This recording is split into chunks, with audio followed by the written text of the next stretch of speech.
Rechazada y embarazada, aquella mujer liberó en silencio al guerrero Lakota y a sus hijas del cruel emboscado de redes. El polvo rojo de Deadwood Bluff se pegaba a las faldas de Martha Ellison mientras avanzaba por la tierra áspera, una mano sosteniendo su vientre abultado y la otra aferrada a un cuchillo gastado.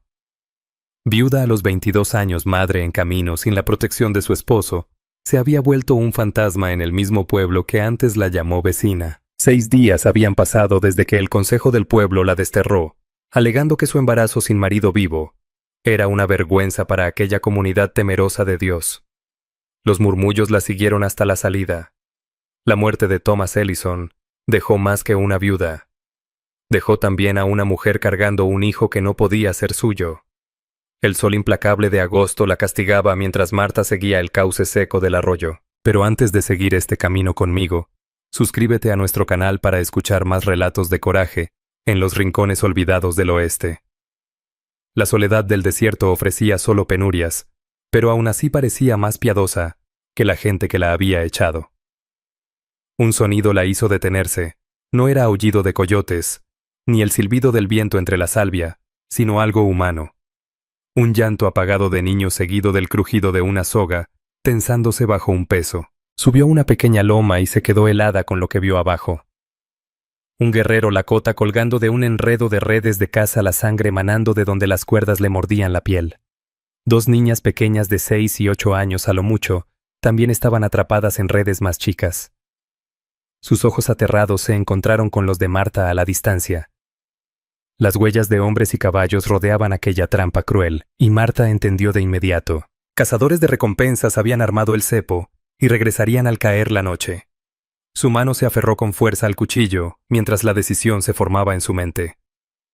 Martha Ellison había sido respetada en Deadwood Bluff, la costurera que cosía los vestidos domingueros de la esposa del alcalde y preparaba mortajas con el mismo esmero. Su marido Thomas había sido el único herrero del pueblo, un hombre callado cuya muerte por fiebre dejó un hueco tanto en su corazón como en las necesidades prácticas de la comunidad. Los primeros rumores comenzaron 3 meses después de que enterraran a Thomas, cuando los vestidos de Martha ya no lograban ocultar su vientre creciente. Ella había guardado su secreto sabiendo lo que implicaba. Thomas llevaba meses postrado en cama antes de morir, lo que hacía de su embarazo una imposibilidad evidente. La reunión del pueblo se convocó un martes con las campanas de la iglesia sonando con urgencia extraña.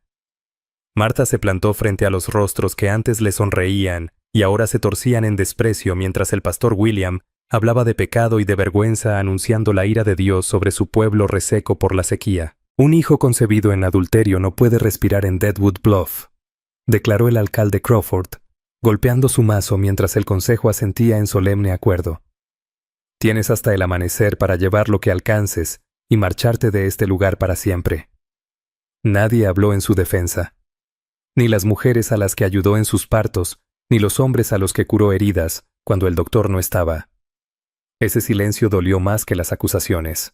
Aquella noche Martha empacó lo poco que tenía el cuchillo de caza de Thomas, un botellín de agua carne seca, una cobija y el relicario de plata con el retrato de su madre. Al amanecer ya era un fantasma que se alejaba del único hogar que conocía desde niña. El desierto se extendía como un mar de polvo y tierra cuarteada. Martha había oído rumores de un asentamiento a 3 días de viaje hacia el este, pero con sus escasos víveres y su estado, esa idea parecía tan lejana como las nubes. Avanzaba como un animal herido cuidando el agua y descansando bajo la poca sombra que daban los enebros. Cada paso era un acto de sobrevivencia y de rebeldía contra quienes la condenaron. En la tercera noche encendió una pequeña fogata bajo un saliente de arenisca. Al acercar las manos al calor sintió a su hijo patear por primera vez desde que salió del pueblo. Un recordatorio feroz de que no estaba del todo sola en su destierro. Encontraremos un lugar, susurró a su criatura dibujando círculos sobre su vientre. Algún sitio donde no pregunten por padres ni fechas de boda, donde se juzgue por manos trabajadoras y no por errores o circunstancias. El cuarto día trajo una tormenta de polvo que la obligó a cubrirse bajo una roca con el pañuelo en la cara, mientras el mundo desaparecía en nubes rojas. Cuando todo pasó descubrió que había perdido el rumbo. Fue en ese territorio desconocido, en un cañón poco profundo con pinos retorcidos, donde Martha escuchó aquel ruido. Un sollozo entrecortado, llevado por el viento seguido del chirriar de cuerdas tensas. El corazón le latió más rápido mientras se acercaba al origen, sin saber que esa decisión marcaría su destino. Martha avanzó con cautela sus pies hinchados, afirmándose en las piedras sueltas hasta llegar a la cresta. Abajo, en un claro rodeado de rocas rojas, las redes colgaban como enormes telarañas con su propósito mortal evidente bajo la luz de la tarde.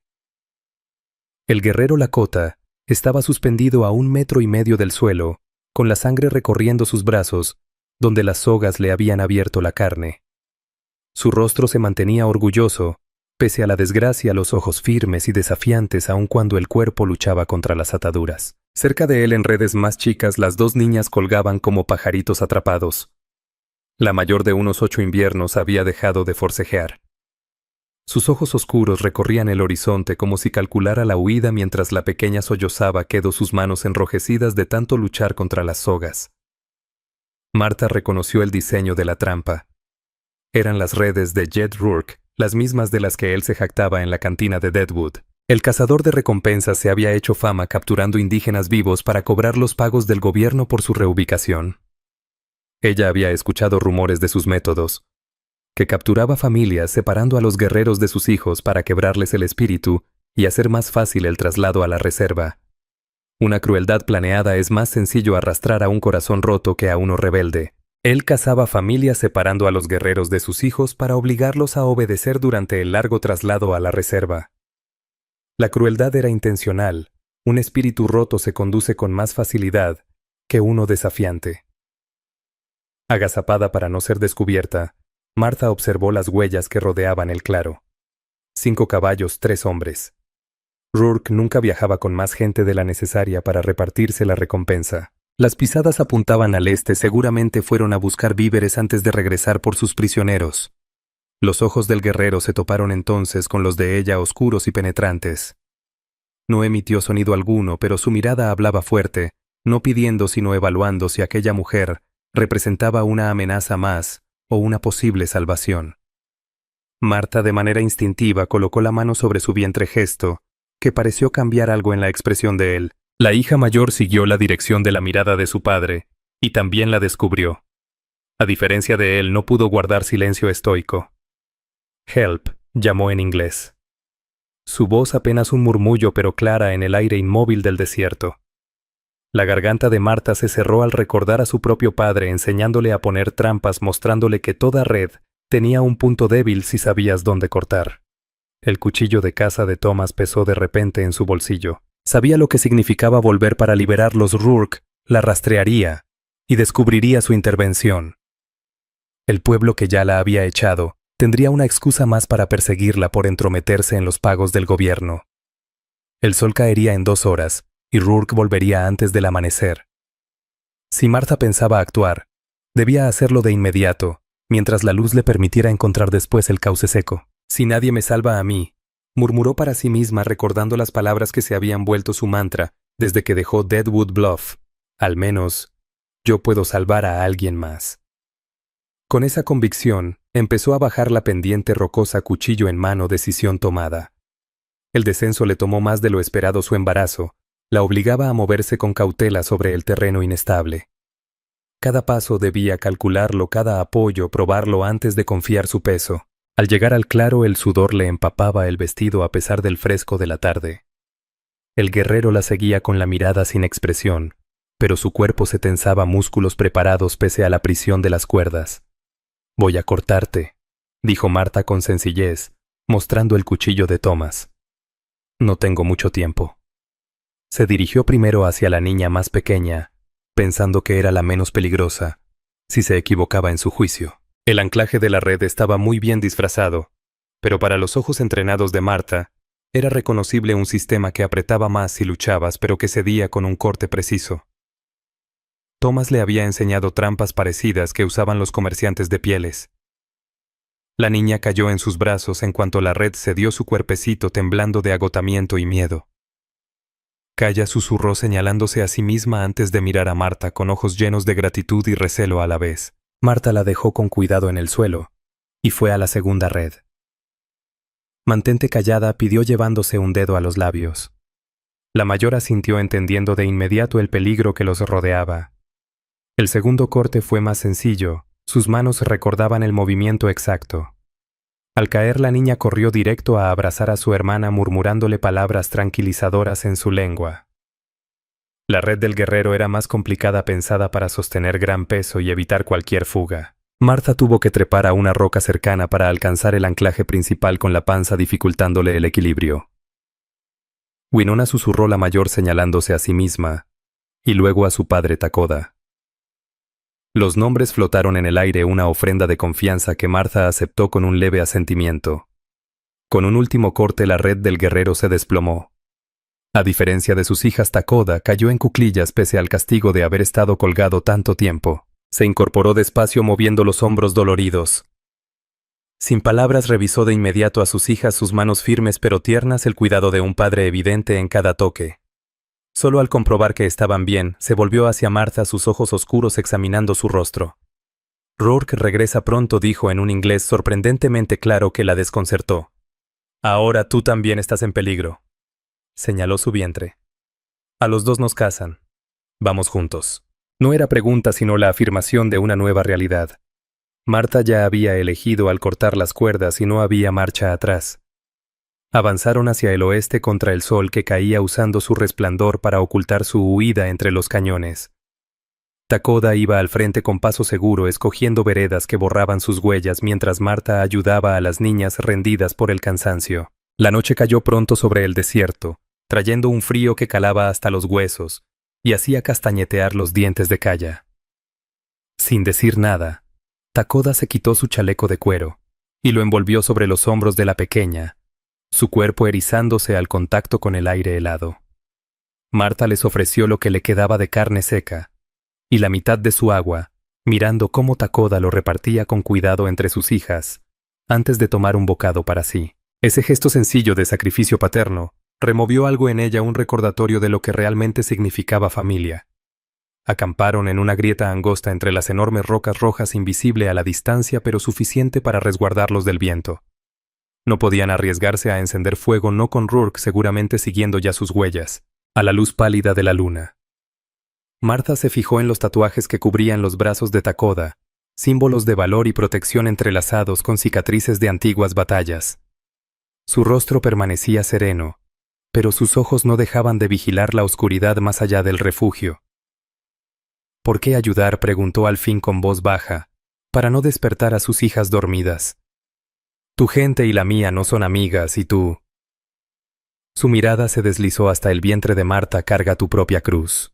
Martha se abrazó a sí misma, consciente de lo vulnerable que estaba. No solo en lo físico, también en lo que sentía.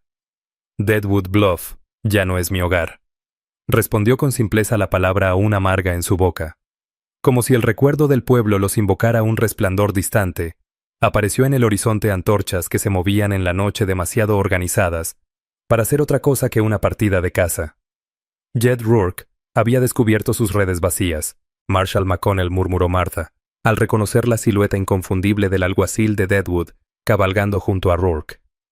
Ha traído al pueblo entero a esta cacería, pensó con el corazón encogido, sabiendo que lo que había empezado como una simple recompensa ahora se había vuelto un asunto de orgullo cívico. El rostro de Takoda se endureció al contar las luces. 7 hombres armados. Miró a Martha con un respeto nuevo. Has hecho enemigos poderosos por desconocidos, Martha Ellison. Oír su nombre completo la sobresaltó, hasta que recordó los carteles de Se Busca que seguramente circulaban. Un guerrero lakota con educación suficiente para leer inglés habría visto su nombre junto a acusaciones de robo y depravación moral, la forma en que el pueblo justificaba su destierro. El amanecer traería decisiones difíciles, pero por ahora acurrucada en la oscuridad con 3 extraños que poco a poco se volvían aliados. Martha sintió algo que no esperaba reencontrar en el desierto propósito.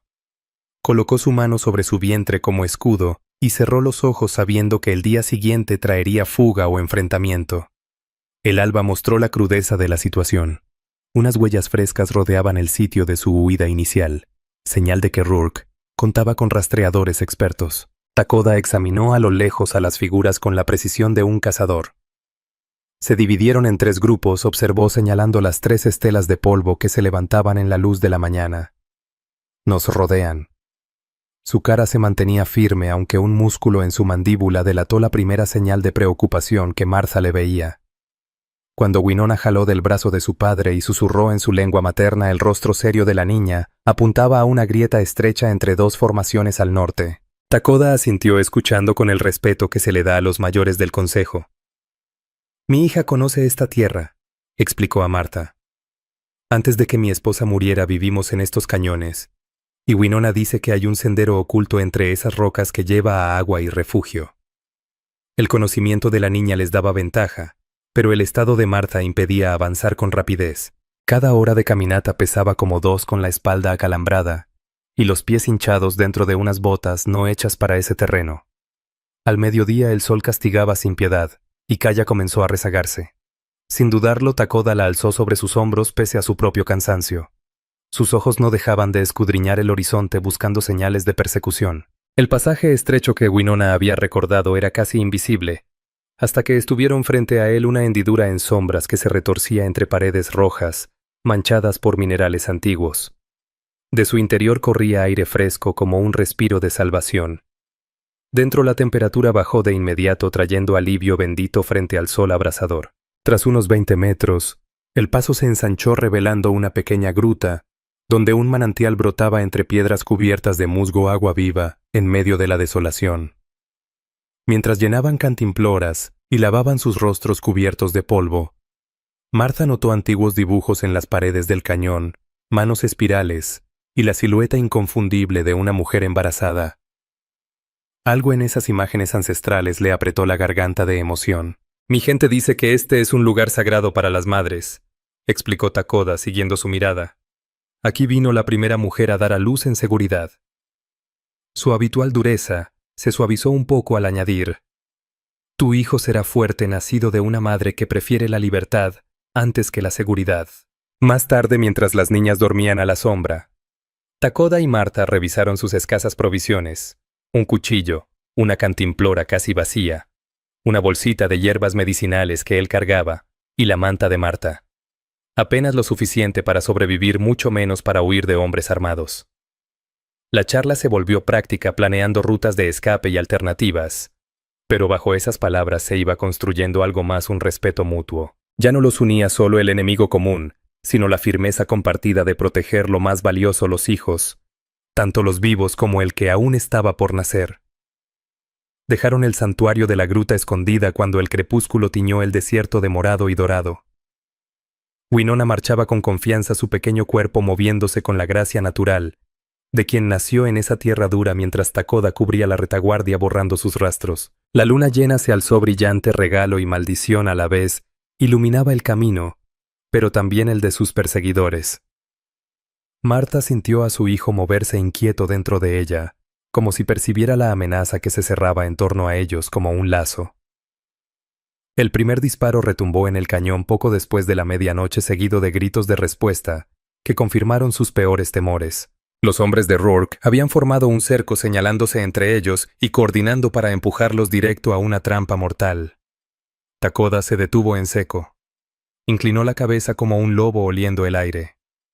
«Fuego», dijo señalando el resplandor anaranjado que ya se distinguía en la loma al poniente. Quemaron el matorral para obligarnos a movernos hacia el cañón cerrado. Martha reconoció la táctica con un nudo en el estómago. Era una vieja estrategia de caballería usada contra las tribus: levantar un muro de llamas por un lado y colocar tiradores en la única salida posible. Los estaban arreando como ganado al matadero. Kaya gimió aferrándose a la pierna de su padre mientras el olor a humo los alcanzaba. Takoda se hincó murmurando palabras rápidas en su lengua antes de volverse hacia Martha. «Debemos separarnos. Buscan a un hombre con 2 niñas, no a una mujer blanca embarazada». El plan se formó en segundos. Martha llevaría a las niñas por un sendero oculto que Winona conocía, mientras Takoda atraería a los cazadores para alejarlos del verdadero rastro. El riesgo era enorme, pero la alternativa peor. Con movimientos firmes, Takoda desató un cordón de cuero de su cuello y lo colocó en la mano de Martha. Colgaba de él un pequeño amuleto de madera gastado por los años. «Protección», dijo sin más, cerrando los dedos de ella sobre el objeto. El gesto cargaba tanta confianza que dejó a Martha sin aliento. Ella sintió incapaz de hablar, y abrazó a las niñas mientras Takoda se desvanecía en la oscuridad rumbo a los cazadores. Winona tomó el mando de inmediato jalando a Martha hacia una grieta casi invisible entre dos peñascos. El pasaje era tan estrecho que Martha tuvo que girarse de lado su vientre apenas pasando por el hueco. Durante una hora reptaron por aquel laberinto de piedra. Las niñas lo hacían con soltura mientras Martha luchaba contra el cansancio y los calambres. Cada vez que flaqueaba, Winona aparecía a su lado, su manita firme en la espalda de Martha, empujándola hacia adelante. Salieron a una pequeña meseta que dominaba el cañón en llamas. Justo a tiempo para ver a Takoda rodeado por 5 hombres con rifles, su silueta orgullosa recortada contra las llamas que devoraban la tierra reseca. Martha se tapó la boca para ahogar un grito cuando Rourke avanzó, su revólver plateado brillando bajo la luz del fuego. Ella jaló a las niñas lejos del borde para que no vieran lo que pasaría. Su mente hervía, estaban a salvo por un instante, pero Takoda sería asesinado si no actuaba. Desde la meseta se alcanzaba a ver el campamento de los cazadores abajo, con 3 caballos amarrados junto a los bultos y los barriles de agua. El alguacil McConnell hacía guardia, su atención fija en la confrontación junto al fuego. «Quédense escondidas», susurró Martha a las niñas entregando el cuchillo de Thomas a la mano pequeña de Winona. «Si no vuelvo al amanecer, sigan la estrella del norte hasta llegar al río». La niña asintió con seriedad, los ojos muy abiertos pero secos. El descenso de Martha fue lento y penoso, cada paso medido para no soltar piedras que la delataran. Su cuerpo hinchado, antes una carga, ahora jugaba a su favor, la obligaba a moverse con un cuidado calculado en aquel terreno traicionero. El alguacil nunca la vio venir. Los años ayudando a Thomas en la fragua le habían dado fuerza, y la piedra que soltó sobre la cabeza de McConnell lo dejó inconsciente sin un ruido. Actuó rápido, soltando a los caballos y vaciando 2 cantimploras antes de volver a montarlos. Entre las provisiones encontró media botella de whisky. Era el consuelo privado del alguacil durante la caza. Martha la destapó y derramó el licor sobre las sillas. Con manos temblorosas frotó el pedernal de McConnell contra el filo del cuchillo, haciendo saltar chispas que prendieron en el cuero empapado. El fuego se propagó al instante, devorando los suministros y espantando a los caballos que huyeron hacia el desierto. El alboroto surtió efecto, gritos de alarma estallaron donde mantenían a Takoda. 2 hombres corrieron hacia el campamento en llamas, mientras Rourke y los demás se distraían un instante. Martha rodeó la formación rocosa, hasta colocarse encima de los cazadores que aún cercaban a Takoda. El cascajo suelto bajo sus pies era toda la munición que necesitaba. Con una oración silenciosa, empujó una gran roca que inició un derrumbe mortal. Piedras y polvo cayeron como un río, obligando a Rourke y a sus hombres a dispersarse o quedar aplastados. En medio del caos, Takoda se movió con la rapidez de un rayo, desarmó al más cercano y usó su propio rifle para mantener a raya a los demás. Sus ojos encontraron a Martha en la penumbra, un destello de entendimiento pasó entre ellos antes de perderse en las sombras. Martha volvió a la meseta donde aguardaban las niñas. El corazón le golpeaba tan fuerte que temió despertar a su hijo por nacer. Se acurrucaron juntas escuchando los gritos lejanos y los tiros que revelaban la furia impotente de Rourke, viendo cómo su plan perfecto se desmoronaba. El amanecer pintó el cañón, mostrando el caos de la noche, bártulos abandonados, caballos dispersos, y los restos humeantes de la quema, que casi los atrapó. Takoda apareció sin hacer ruido en su escondite, justo cuando los primeros rayos bañaban la meseta. Su rostro estaba manchado de sangre y hollín, un corte fresco en la mandíbula, pero en sus ojos brillaba un triunfo feroz al abrazar a sus hijas. Anoche huyeron 3 de los hombres de Rourke, le dijo en voz baja a Martha. El alguacil sigue vivo, aunque inconsciente. El peligro no ha terminado. Rourke y un rastreador fiel eran los únicos que quedaban. Su empeño ya no era por la paga, sino por el orgullo herido.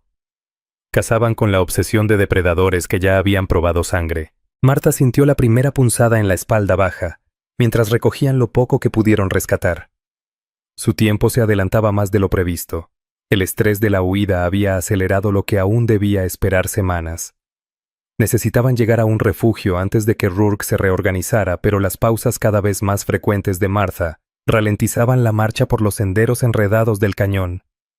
Dakota la miraba con creciente inquietud, reconociendo señales que ella misma quería ignorar. «Hay un lugar», dijo de repente en su inglés esforzado, tirando de la falda de Martha, donde mi madre me mostró que brota agua de las paredes de piedra, y la entrada es pequeña.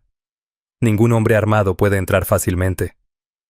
La cueva secreta estaba a menos de 1 milla, pero la distancia parecía infinita con las contracciones de Marta cada vez más intensas.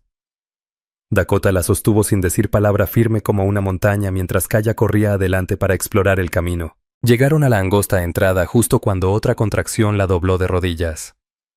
Dakota la cargó a través del hueco, y la fresca oscuridad de la cueva los envolvió como bendición. Dentro la gruta se abría en una cámara donde el agua resbalaba por paredes teñidas de minerales hasta un pequeño estanque claro.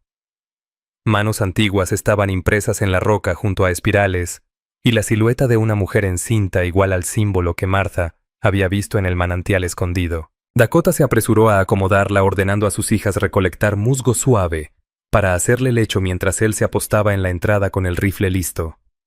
Rourke no se rendirá, dijo sin adornos. Yo vigilaré mientras tú te preparas para tu hijo. La espera se alargó hasta el mediodía, marcada por las contracciones cada vez más cercanas y las canciones en susurros de las niñas. Eran nanas en su lengua, melodías que no solo calmaban a Marta, sino que llenaban la cueva de un aire femenino antiguo. Ese espacio parecía vivo con energía de generaciones de partos y sobrevivencia. El estampido de un rifle rompió la paz frágil, justo cuando el sol bajaba hacia el poniente. Dakota se fundió en las sombras de la entrada, señalando silencio, mientras pasos pesados se acercaban a su refugio. Jed Rourke los había encontrado. «Sé que están ahí». Indio, resonó la voz de Rourke contra la roca afilada por el odio.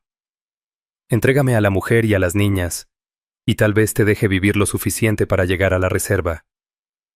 Martha mordió un trozo de tela, mientras otra contracción la sacudía, ahogando su gemido. Winona le puso musgo húmedo en la frente, y Kaya apretó el amuleto de madera de su padre, murmurando una oración callada. El enfrentamiento se prolongaba, las sombras se alargaban en el suelo del cañón. Rourke era demasiado experimentado para lanzarse por la angosta entrada donde Dakota esperaba, pero su paciencia no sería eterna, menos con la noche encima y sus hombres dispersos.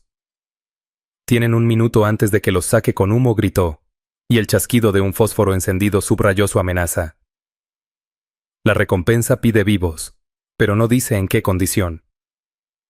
En ese instante de claridad dolorosa, Marta comprendió lo que debía hacer. «Ayúdame a ponerme de pie», susurró a Winona, que la miró con ojos grandes y asustados. «Tu padre no puede disparar y cuidarnos al mismo tiempo, pero Rourke no me espera a mí». Con apoyo de la niña Marta, se irguió tambaleante, una mano protegiendo su vientre y la otra aferrada al cuchillo de Thomas.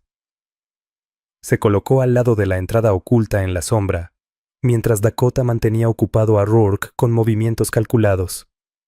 La paciencia del cazador se quebró. Entró de golpe, rugiendo de frustración, con antorcha en una mano y el revólver plateado en la otra. Dakota disparó una vez. El tiro falló mientras se lanzaba a proteger a sus hijas del tizón encendido que voló dentro. Lo que Rourke no esperaba era a Marta, a quien había despreciado como simple carga. Cuando cruzó el umbral centrado solo en Dakota, ella salió de las sombras y hundió el cuchillo de Thomas en su costado. El asombro del cazador fue total. Su revólver plateado se disparó en vano contra la pared de la cueva mientras él retrocedía tambaleante. Tú, jadeó, reconociéndola con ojos incrédulos. «La viuda Ellison, la ramera del pueblo». No respondió Marta. Su voz firme pese a la contracción que la doblaba, solo una madre protegiendo a su familia. La palabra salió sola, sin planear, pero tan cierta como la vida misma al mirar a Dakota y a las niñas tras él. Rourke se desplomó en la entrada, su sangre empapando la tierra sedienta del desierto.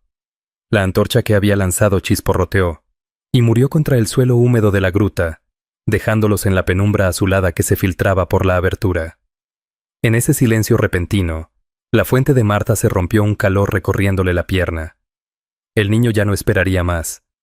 Dakota actuó con calma resuelta, guiándola de nuevo al lecho de musgo mientras daba instrucciones suaves a Winona. La cueva milenaria fue testigo de otro nacimiento esa noche, como tantas veces antes. Winona se mostró sorprendentemente hábil como partera pese a su corta edad, aplicando lo que su madre le había enseñado antes de morir, mientras Kaya entonaba cantos dulces que parecían aligerar el dolor de Marta. Al amanecer, Marta sostenía a su hijo en brazos temblorosos, su carita perfecta apretada ante la crudeza del mundo nuevo. Dakota se arrodilló a su lado, la maravilla suavizando las facciones del guerrero, cuando la diminuta mano del recién nacido se cerró con fuerza inesperada alrededor de su dedo. Su nombre será Thomas Dakota Ellison, susurró Martha levantando la mirada hacia la familia que el destino le había entregado un Lakota que conocía el honor y el sacrificio. Dos niñas que habían demostrado un valor mucho mayor a su edad, y ahora ese hijo que simbolizaba esperanza tras la desdicha. Salieron de la cueva hacia la luz de la mañana, pasando junto al cuerpo de Rourke, sin volver la vista atrás. El desierto se abría frente a ellos ya no como lugar de destierro, sino como camino de posibilidades, mientras avanzaban juntos hacia las montañas lejanas, donde Dakota hablaba de valles con agua limpia, y tribus hospitalarias que valoraban la valentía más que el origen. Si la fortaleza de Martha ante el rechazo te conmovió, si el sacrificio de Dakota por sus hijas tocó tu corazón, este es tu momento de unirte a nuestra comunidad de narradores y oyentes. Suscríbete ahora para descubrir más relatos no contados de los rincones olvidados de la historia, donde la gente común encuentra un coraje extraordinario. Dale me gusta si crees en las segundas oportunidades, en la familia que elegimos, en la valentía de quienes fueron dejados de lado. Comparte este video con alguien que necesite recordar que el rechazo no es el final de su historia. Podría ser el inicio de algo mucho más grande. ¿Desde qué vereda polvorienta, o ciudad moderna, estás viendo desarrollarse este relato? Cuéntanos en los comentarios. Tu voz importa aquí, igual que la decisión de Martha, de cortar esas cuerdas en el desierto implacable de Deadwood Bluff. Hasta nuestro próximo viaje en el tiempo, recuerda, los actos más poderosos de valor suelen suceder en perfecto silencio.